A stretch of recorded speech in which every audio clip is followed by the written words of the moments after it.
साल 2026 में मकर संक्रांति कब मनाई जाएगी? 14 जनवरी या फिर 15 जनवरी? जाने शुभ मुहूर्त, पूजा विधि, संपूर्ण दान, स्नान। हेलो फ्रेंड्स, सुविचार ऑफिशियल में आपका स्वागत है। वीडियो पसंद आए तो प्लीज़ चैनल को लाइक करें, सब्सक्राइब करें और ज़्यादा से ज़्यादा शेयर करें और बेल आइकन दबाना बिल्कुल भी ना भूलें ताकि आपको इस तरह की वीडियो की नोटिफिकेशन मिलती रहे। मकर संक्रांति इस बार 14 जनवरी को मनाई जाएगी या फिर 15 जनवरी को? इस बार 14 जनवरी को षटतिला एकादशी पड़ रही है और एकादशी में न तो चावल का दान किया जाता है और ना ही चावल खाया जाता है। इसलिए इस बार एकादशी की वजह से मकर संक्रांति कब मनाई जाएगी यह निश्चित नहीं हो पा रहा है। हिंदू धर्म में मकर संक्रांति का पर्व विशेष महत्व रखता है। जब सूर्य धनु राशि से निकल करके मकर राशि में प्रवेश करते हैं तब मकर संक्रांति मनाई जाती है। नए साल का सबसे पहला पर्व ही मकर संक्रांति होता है। इस दिन से नए साल की शुरुआत हो जाती है। मकर संक्रांति हिंदू धर्म का प्रमुख त्योहार माना जाता है। इस दिन सूर्यदेव धनु राशि से निकल करके मकर राशि में प्रवेश कर जाते हैं। ग्रहों के सूर्य 14 जनवरी को दोपहर 3:13 पर मकर राशि में गोचर करेंगे।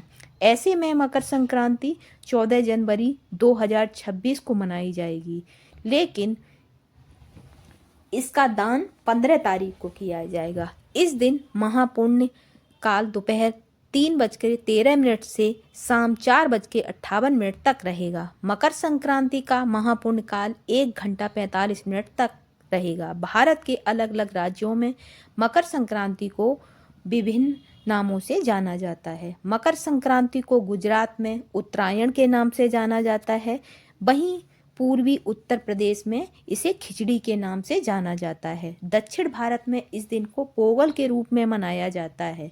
मकर संक्रांति का पर्व सूर्य के राशि परिवर्तन के मौके पर मनाया जाता है।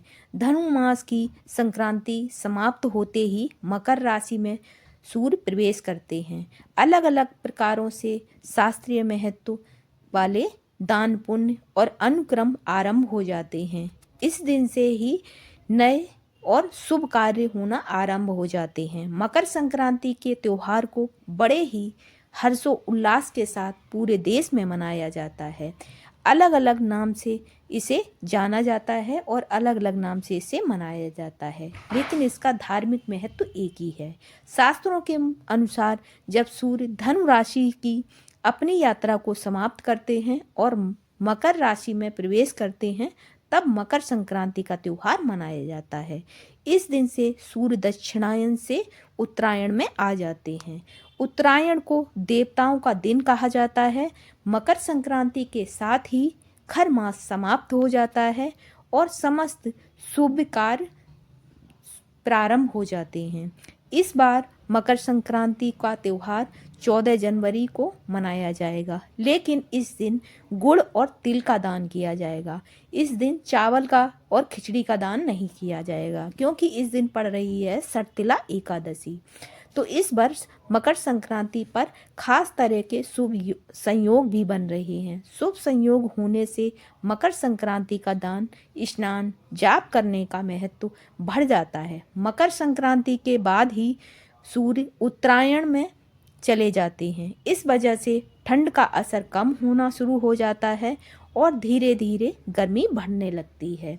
मकर संक्रांति पर तिल और गुड़ का सेवन खास तौर पर किया जाता है। कहते हैं इस दिन तिल और गुड़ का दान करने से और तिल गुड़ का सेवन करने से हमें अश्वमेघ यज्ञ के समान लाभ प्राप्त होते हैं।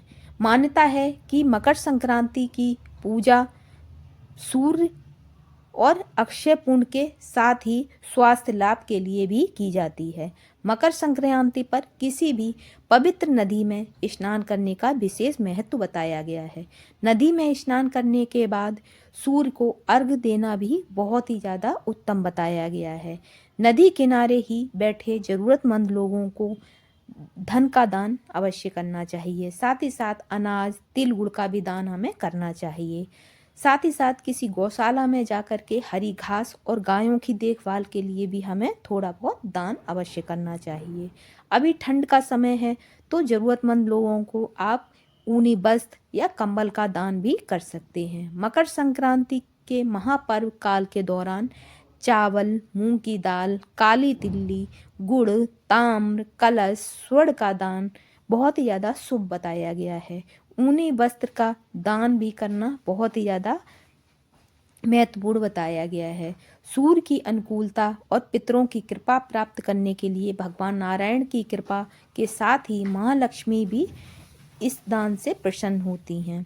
सुकर्मा योग भी इस साल बन रहा है क्योंकि ऐसी मान्यता है कि इन योगों में संबंधित वस्तुओं का दान करने से पितरों को तृप्ति मिलती है और वह हमें आशीर्वाद देते हैं। इसलिए इस दिन हमें काले तिल और गुड़ का दान अवश्य करना चाहिए। जन्म कुंडली के नकारात्मक प्रभाव को भी दूर करता है यह पर्व और धन धान की वृद्धि करता है। मकर संक्रांति के दिन को 2 शुभ योग बनने वाले हैं। इस दिन सर्वथा सिद्ध योग सुबह 7:15 से शुरू होगा, जो अगले दिन तड़के 3:03 तक रहेगा। वहीं अमृत सिद्ध योग भी सुबह 7:15 से प्रारंभ होगा, जो 15 जनवरी को सुबह 3:03 तक ही रहेगा। सर्वथा सिद्ध योग में किया गया स्नान और दान बहुत ही ज़्यादा पुण्य और फलदायी माना गया है। मकर संक्रांति का पुण्यकाल 2 घंटे 32 मिनट तक रहेगा। उस दिन पुण्यकाल दोपहर में 3:13 पर शुरू होगा और यह शाम को 5:45 तक मान्य होता है। इस समय में किया गया दान पुण्य बहुत ही ज़्यादा फलदायी माना गया है। मकर संक्रांति के दिन स्नान और दान का बहुत महत्व माना जाता है। इस दिन ब्रह्म मुहूर्त में प्रातःकाल 5:27 से 6:21 तक यह शुभ योग रहेगा। मकर संक्रांति पर महापुण्य काल में स्नान करना बहुत ही ज़्यादा शुभ माना जाता है। अगर आप किसी नदी या गंगा जी पर नहीं जा सकते हैं तो घर में ही थोड़ा सा गंगा जल डाल करके आप घर पर ही स्नान कर सकते हैं और फल प्राप्त कर सकते हैं। मकर संक्रांति के दिन सुबह जल्दी उठकर किसी पवित्र नदी में जाकर स्नान करें या फिर घर पर ही गंगा जल डाल करके स्नान करने के बाद साफ वस्त्र धारण करें और तांबे के लोटे में पानी भर लें और उसमें थोड़ा सा काला तिल, गुड़ का छोटा सा टुकड़ा, गंगा जल लेकर के सूर्य देव के मंत्रों का जाप करते हुए अर्घ्य दें। इस दिन सूर्य देव को अर्घ्य देने के साथ ही शनि देव को भी जल अर्पित अवश्य करना चाहिए। इसके बाद गरीबों को तिल, खिचड़ी और ऊनी वस्त्रों का दान भी करना चाहिए। ऐसा करने से हमारे पितृ प्रसन्न होते हैं और हमारे ऊपर लगा हुआ पितृदोष भी समाप्त हो जाता है।